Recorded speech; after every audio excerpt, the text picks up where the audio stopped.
सोचिए, अगर अगर सिर्फ एक लाइन, एक छोटा सा वाक्य जिंदगी की सबसे बड़ी चुनौतियों में से एक, मतलब अकेलेपन से निपटने की चाबी रखता हो। आज हम एक ऐसे ही पावरफुल आइडिया को समझने वाले हैं जो अकेलेपन के पलों में हमारा एक गाइड बन सकता है, हमें रास्ता दिखा सकता है। और वो लाइन है, जंगल हो या शहर, झुंड ज्यादा होते हैं, शेर कम होते हैं। सुनने में बहुत सिंपल लगता है ना, पर यही वो सूत्र है जो आज की हमारी पूरी बातचीत का सेंटर पॉइंट है। तो चलिए इस विचार को जरा परत दर परत खोलते हैं और देखते हैं कि इसके अंदर कितना गहरा मतलब छिपा है।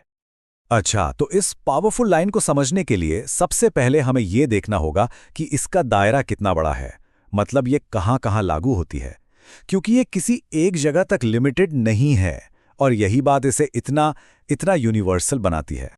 देखिए, यहां जानबूझकर जंगल और शहर दोनों का जिक्र है। ये दो एकदम अलग दुनियाएं हैं, है ना। एक तरफ जंगल जहां इंस्टिंक्ट, सर्वाइवल, मतलब प्रकृति का राज चलता है, और दूसरी तरफ है शहर, समाज, एम्बिशन, स्ट्रक्चर, इंसानों की बनाई हुई दुनिया। तो इससे पता क्या चलता है?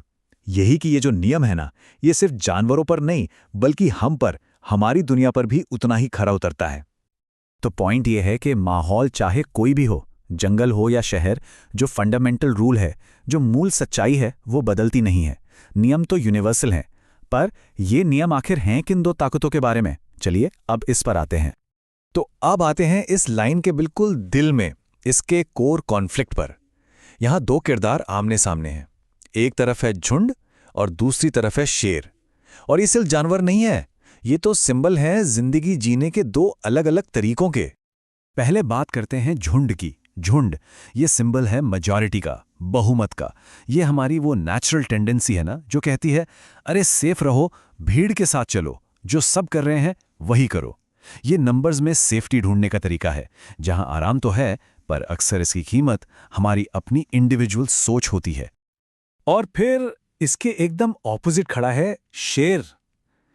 शेर सिंबल है उन गिने चुने लोगों का जो लीड करते हैं, जो अपनी ताकत भीड़ में नहीं बल्कि अपनी आजादी में, अपने अकेलेपन में ढूंढते हैं। उनमें वो हिम्मत होती है कि वो अपना एक अलग, एक यूनिक रास्ता बना सकें। और यहां एक बात समझनी बहुत जरूरी है। इन दोनों माइंडसेट्स के बीच का जो फर्क है ना, वो सिर्फ क्वालिटी का नहीं है, वो क्वांटिटी का भी है, मतलब नंबर्स का। और नंबर्स का यही फर्क इस पूरे आइडिया को इतनी पावर देता है। जरा सोचिए, 99% कितनी बड़ी संख्या है। ये झुंड का साइज है। ये दिखाता है कि मेजॉरिटी का रास्ता कितना कितना कॉमन है, कितना बड़ा है। और उसके सामने सिर्फ 1%, बस इतना सा। ये छोटा सा नंबर हमें दिखाता है कि शेर का रास्ता कितना रेयर है, कितना एक्स्ट्रा ऑर्डिनरी है। ये जो कॉन्ट्रास्ट है ना, यही इस आइडिया का कोर है। चलिए अब इस पूरे मेटाफर को, इस पूरी बात को वापस अपने मेन टॉपिक से जोड़ते हैं, अकेलेपन से।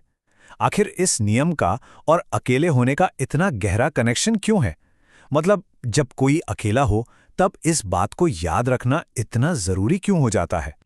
सवाल तो बनता है ना? अगर ये रूल हर जगह लागू होता है तो फिर अकेलेपन में ही इसे याद करने पर इतना जोर क्यों? इसका जवाब इसी रूल के नेचर में ही छिपा हुआ है। क्योंकि जो रास्ता वो गिने चुने लोग चुनते हैं, वो रास्ता अक्सर अकेले ही चलना पड़ता है। और बस यही इस पूरी बात का दिल है। शेर का रास्ता बाय नेचर ही एक अकेली यात्रा है। इसीलिए जब भी कोई अकेला महसूस करे तो ये नियम एक कंफर्ट देता है। ये याद दिलाता है कि अकेलापन कमजोरी नहीं बल्कि हिम्मत की निशानी है, एक एक्स्ट्रा ऑर्डिनरी रास्ते का सिग्नल है। तो फिर इन सारी बातों को एक साथ जोड़कर देखें तो हमें क्या लेसन मिलता है? इस एक छोटी सी लाइन से आखिर क्या टेक अवे है? तो हमने क्या देखा? हमने देखा कि ये एक यूनिवर्सल रूल है जो जंगल हो या शहर हर जगह लगता है। हमने झुंड की सेफ्टी और एक अकेले इंसान की हिम्मत के बीच का कॉन्फ्लिक्ट समझा। हमने ये भी सीखा कि असली ताकत अक्सर मेजॉरिटी के बाहर ही मिलती है, और ये कि अकेलापन उस यूनिक रास्ते का एक नेचुरल और ज़रूरी हिस्सा है।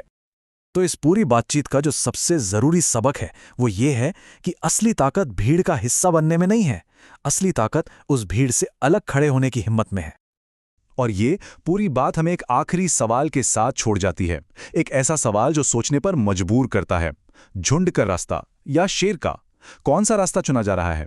ये एक ऐसा सवाल है जिसका जवाब सिर्फ खुद से ही मिल सकता है।